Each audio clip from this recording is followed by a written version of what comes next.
गोसीखुर्द बांध का पानी किसानों के खेती तक पहुंचाने के लिए 2 कैनल बनाए जा रहे हैं। राइट कैनल यानी कि दाहिना 99 किलोमीटर का है तथा लेफ्ट कैनल बाया 22 किलोमीटर का है। इसी कैनल द्वारा खेतों तक पानी पहुंचाया जाएगा, लेकिन अभी तक कैनलों का काम पूरा नहीं हुआ है। इस परियोजना को राष्ट्रीय घोषित कर देने से इसका नाम इंदिरा सागर परियोजना रखा गया है। शुरुआती के दौर में कहा गया था कि इस परियोजना की लागत केंद्र सरकार करेगी, लेकिन ऐसा नहीं हुआ। इस परियोजना की लागत का पूरा खर्चा महाराष्ट्र सरकार उठा रही है। फिर भी ऐसी क्या वजह है कि विगत 42 सालों से इस परियोजना का काम पूरा नहीं हो रहा है? महाराष्ट्र शासन कहती है कि सरकार की तिजोरी में पैसा नहीं होने से विलंब हो रहा है, जबकि इस परियोजना के काम के चलते हुए कई और गैर व्यवहार भी सामने आए हैं। साथियों, अगर यह इंदिरा सागर परियोजना पूरी होती है तो पेयजल, औद्योगिक जल आपूर्ति, मत्स्य पालन और जल विद्युत उत्पादन भी उपलब्ध कराकर देश के विकास में योगदान मिल सकता है। साथियों, हम आशा करते हैं कि इस खबर को सुनने एवं देखने के साथ साथ चैनल को लाइक, कमेंट तथा सब्सक्राइब कीजिए। साथियों, यह स्पेशल रिपोर्ट देखने के पहले हम आपको एक ऐसे व्यक्ति से मिलाते हैं जिन्होंने इंदिरा सागर प्रकल्प बनते हुए वहां के विस्थापितों के लिए संघर्ष किया है। उनका नाम है सामाजिक कार्यकर्ता विलास भोंगाड़े। उनकी आप बीती सुनने के बाद हम आपको इस इंदिरा सागर परियोजना की पूरी स्पेशल स्टोरी बताएंगे। तब तक के आप विलास भोंगाड़े जी को। मेरा नाम विलास भोंगाड़े है और मैं गोसेखुर्द प्रकल्पग्रस्त संघर्ष समिति का संयोजक करके मैं पिछले 30-35 साल से गोसेखुर्द के विस्थापितों के पुनर्वसन के लिए संघर्षरत हूँ।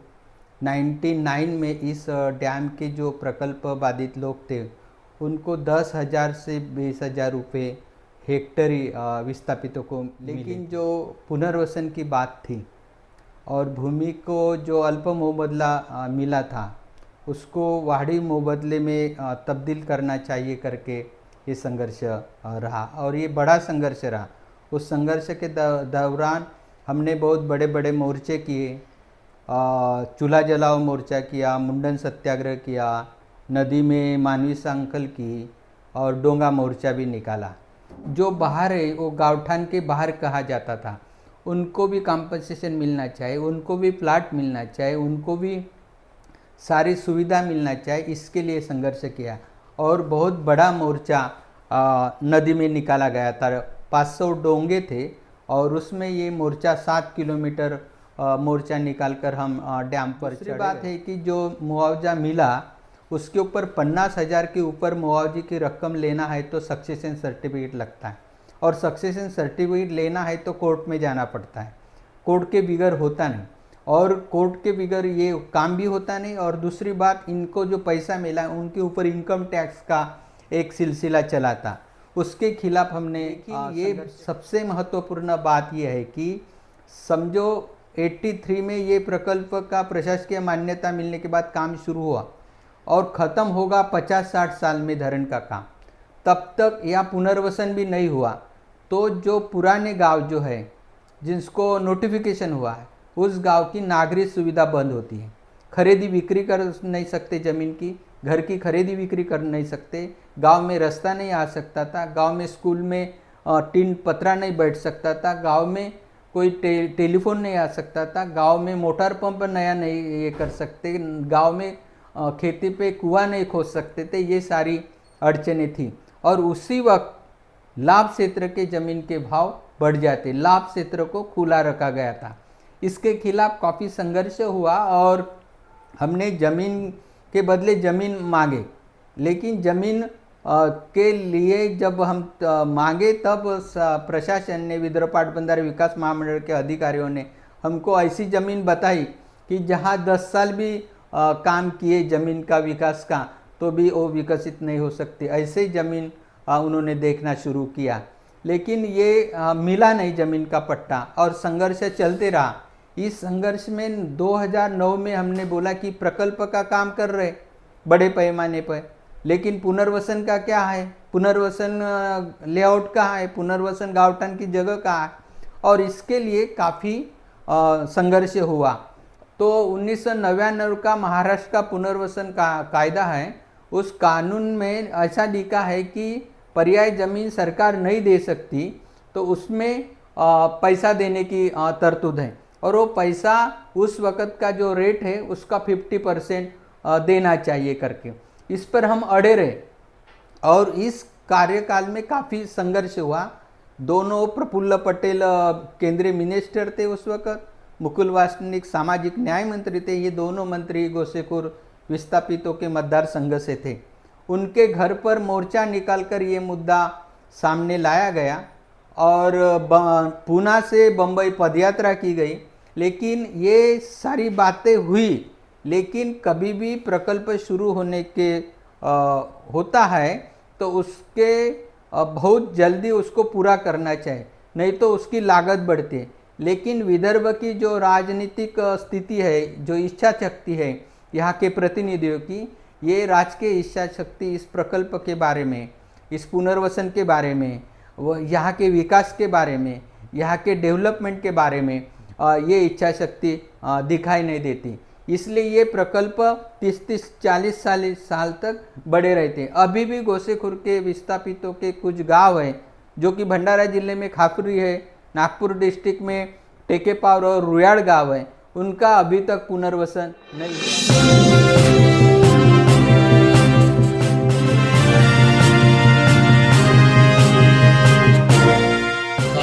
सर्वप्रथम हम जानेंगे कि बहुउद्देशीय गोसेखुर्द इंदिरा सागर परियोजना के बारे में। महाराष्ट्र में गोसेखुर्द सिंचाई परियोजना देश की एक महत्वपूर्ण बहुउद्देशीय परियोजना है। यह परियोजना महाराष्ट्र के भंडारा जिले के पवनी तालुका के पास वैनगंगा नदी पर बनाई गई है।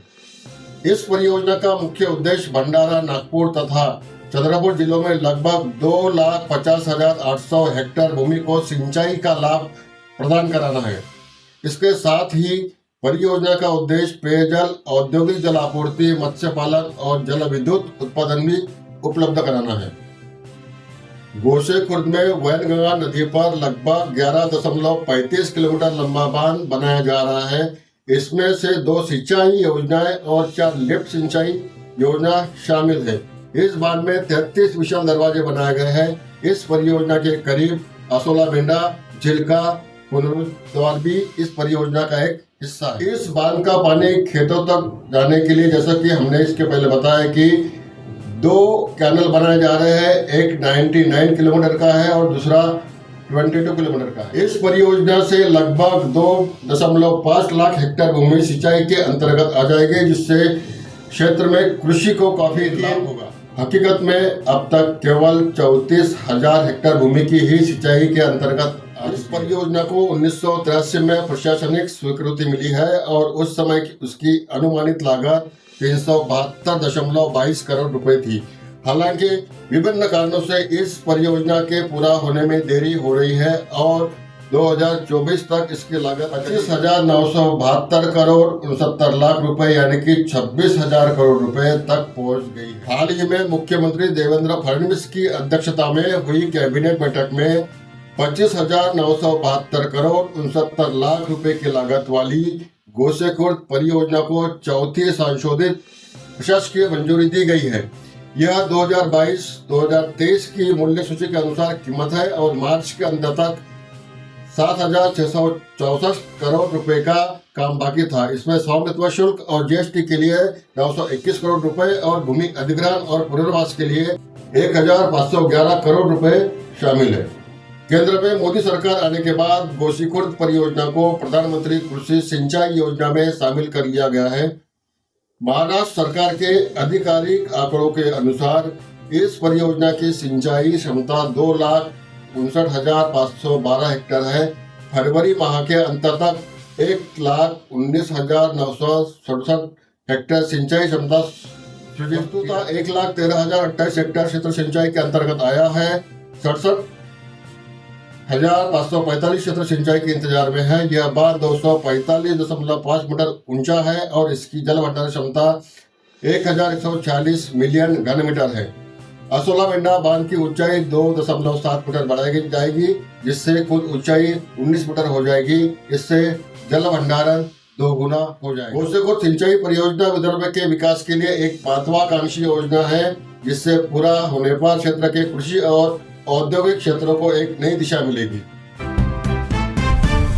साथियों, इसकी शुरुआत कैसी हुई है हम देखेंगे।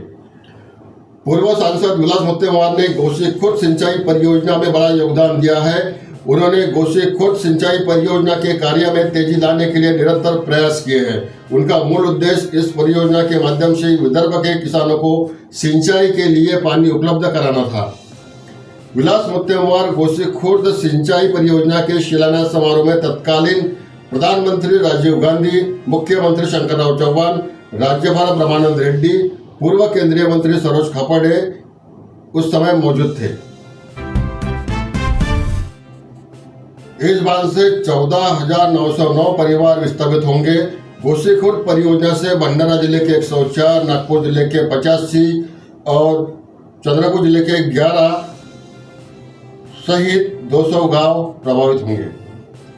आज भी परियोजना के पीड़ितों का पुनर्वास कार्य रुका हुआ है। परियोजना के लिए बड़ी मात्रा में भूमि अधिग्रहित की गई, जिससे कई गांव और परिवार विस्थापित हो गए। उनके पुनर्वास की प्रक्रिया अत्यंत जटिल एवं समय लेने वाली रही है। कई परियोजना प्रभावित लोग अभी भी उचित मुआवजा और वैकल्पिक आवास न मिलने की शिकायत कर रहे हैं, जिससे परियोजना प्रभावित लोगों में काफी असंतोष पैदा हुआ है। इस परियोजना को 1982 में मंजूरी दी गई थी। उस समय इसकी अनुमानित लागत 372 करोड़ रुपए थी। हालांकि विभिन्न कारणों से परियोजना में देरी और अब इसकी लागत 26,000 करोड़ रुपए से अधिक हो गई है। समय पर काम पूरा न होने से और प्रशासनिक देरी के कारण लागत दिन ब दिन प्रतिदिन बढ़ती जा रही है। बांध के निर्माण के कारण बड़ी मात्रा में वन क्षेत्र जलमग्न हो गए हैं, जिससे पर्यावरण को भारी क्षति पहुंची है। इसका वन्य जीवन और परिस्थिति पर नकारात्मक प्रभाव पड़ रहा है। इस परियोजना का काम चलते हुए ठेकेदारों और प्रशासनिक अधिकारियों द्वारा कई घोटाले और गैर व्यवहार भी सामने आए हुए हैं। इसकी वजह से उनके टेंडर भी रोक दिए गए थे। दिलचस्प बात यह है कि इस परियोजना का ठेका राजनीतिक नेताओं को दिया जा रहा है, इसलिए परियोजना में जितनी देरी होगी उन्हें इतना ही अधिक फायदा होगा। इस परियोजना में व्यापक भ्रष्टाचार और कुप्रबंधन की शिकायतें हैं। घटिया निर्माण गुणवत्ता और ठेकेदारों को अनुचित लाभ दिए जाने के आरोप भी लग चुके हैं। ठेकेदारों के लिए गोसेखुर्द परियोजना सोने का अंडे देने वाली एक मुर्गी है। एक बार परियोजना पूरी हो जाने पर अंडे देना बंद हो जाएगा। साथियों, इसका सिंचाई लक्ष्य अभी तक पूरा नहीं हो पाया है। इस परियोजना का उद्देश्य 2.5 लाख हेक्टेयर भूमि को सिंचाई के अंतर्गत लाना था, लेकिन कई वर्षों के बाद भी केवल 34,000 हेक्टेयर भूमि सिंचाई के अंतर्गत आ गई है। नहरों को उचित योजना और वितरण के अभाव के कारण सिंचाई का लक्ष्य अभी तक हासिल नहीं हो पाया है। इसके कई दुष्परिणाम भी सामने आ रहे हैं। नाग नदी का गंदा पानी इस बांध में जमा होने के कारण पानी की गुणवत्ता खराब हो गई है। निम्न जल स्तर के दौरान जल प्रदूषण बढ़ सकता है, जिससे भविष्य में पेयजल और सिंचाई के लिए खतरा पैदा हो सकता है। यह परियोजना कई वर्षों से रुकी हुई है, जिसके कारण राजनीतिक इच्छा शक्ति की कमी की अक्सर आलोचना होती आ रही है। समय पर निर्णय लिए न जाने से तथा धन की उपलब्धता सुनिश्चित नहीं किए जाने से परियोजना में देरी हो रही है। इन सभी समस्याओं के कारण गोसेखुर्द परियोजना कई वर्षों से अधूरी अवस्था में है तथा इसका अपेक्षित लाभ अभी तक पूरी तरह से नहीं मिल पाया है। परियोजना पीड़ितों का संघर्ष और बढ़ती लागत इस परियोजना के लिए बड़ी सिरदर्द बन गई है। गोसेखुर्द परियोजना के पीड़ितों को न्याय दिलाने के लिए कई व्यक्तियों और संगठनों ने बार बार इसके लिए आवाज उठाई है। राजनीतिक और सामाजिक कार्यकर्ता परियोजना के पूरा होने की मांग लगातार करते आ रहे हैं। भंडारा और नागपुर जिले के कई सामाजिक कार्यकर्ताओं और स्थानिक विधायकों और राजनीतिक नेताओं ने भी इस परियोजना पीड़ितों की समस्याओं पर आवाज उठाई है और उनका समर्थन भी किया है। साथियों, जाते जाते सिर्फ इतना है कि केवल बांध बन जाने से काम पूरा नहीं होगा जब तक उस बांध का पानी किसानों के खेती तक नहीं पहुंचता है, जिसके लिए 2 कैनल बनाए हैं। एक दाहिना कैनल है जो 99 किलोमीटर का है और एक बाया कैनल है जो 22 किलोमीटर का है। इस कैनल का काम अभी तक के पूरा नहीं हो चुका है। जब तक इसका काम पूरा नहीं होगा तब तक किसानों को खेती को पानी नहीं मिलेगा। जब तक यह कैनल नहीं बन पाते, जब तक किसानों को खेती को पानी नहीं मिल पाता है, तब तक इस बांध का काम अधूरा ही रह जाएगा। इस बांध से पूरी तरह सिंचाई नहीं होने से इसका एक दूसरा दुष्परिणाम भी सामने आ रहा है, जैसा कि बारिश में ज़्यादा पानी हो जाने से बांध के 33 दरवाजे पूरे खोल दिए जाते हैं। उसका पानी नदियों में भर जाता है और नदियों में बाढ़ आ जाती है, जिसके वजह से नदियों के किनारे रहने वाले गांवों में पानी पूरी तरह से घुस जाता है, फसलें खराब हो जाती है और बड़े पैमाने में आर्थिक हानि हो जाती है। साथियों, अभी आपने देखा है इंदिरा सागर परियोजना पर एक रिपोर्ट। हम आशा करते हैं कि आपने लाइक, कमेंट और सब्सक्राइब किया ही होगा। धन्यवाद।